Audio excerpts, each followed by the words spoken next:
Yeah, we switched about 6 months ago. Yeah. It was a big deal for us, to like think digital from now on. But it's fantastic. I'll have your stuff edited on the plane today. Anytime, Dean. Able to do it that quickly, yeah. That's good.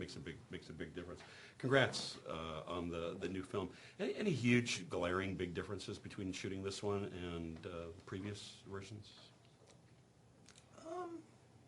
I don't know necessarily if it shows in the final film, but I mean, just to have a direct, I mean, just the difference between Chris White's and David Slade. Like, Chris White saw the first one and just sort of thought, I just want to follow along that road. I like the first one, I like what the actors were doing, and I just kind of want to develop those characters. And David was like, I want to do it completely different to the first two. I want to forget about the last two and do it and do something all new.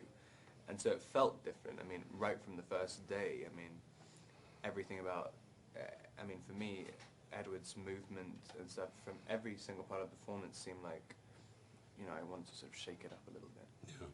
Well, when I was watching the movie, the overwhelming thing that kept coming up in my mind is, I would never stay in a relationship that was this difficult to have. I know. Would you in real life? Oh, really? no way. I'm terrible at that. I can't even deal with people shouting.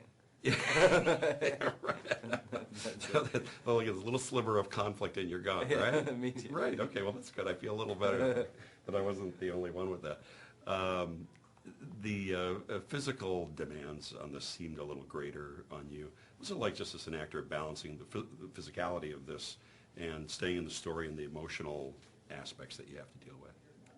I mean, most of the time you can separate the two. I mean, it's probably a bad thing to say, but generally when you're shooting stunt things, I mean, if you're in a fight, in reality, you're not really thinking about everything else that's going on. It's generally pretty simple emotions. Just staying alive, pretty much, right? yeah.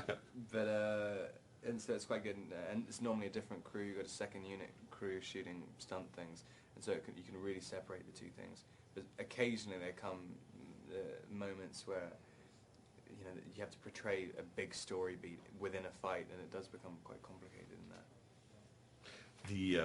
One of my favorite things that you've done this year, and I've enjoyed your other films, not to diminish that, but the thing that you did with Tom Cruise for the MTV Movie Awards, he was Les Grossman. With you, pretty fun to do that? It was, yeah. I mean, it was kind of,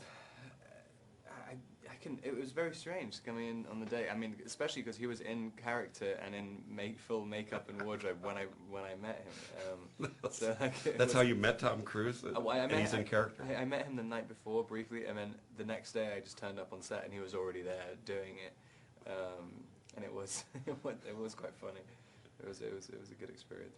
Yeah, it's kind of interesting because your film will be competing with his film that's coming out about the same time. Yours is going to do amazing. I mean, if history repeats itself, do you even think about the business aspect of any of this?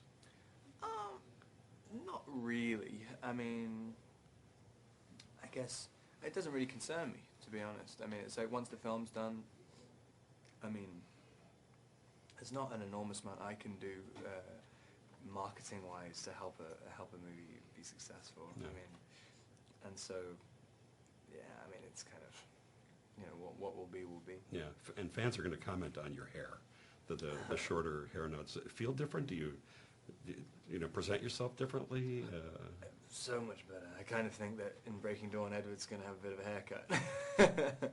Welcome to my world, my friend. It's good to see you. Cool, you too. Thanks a lot.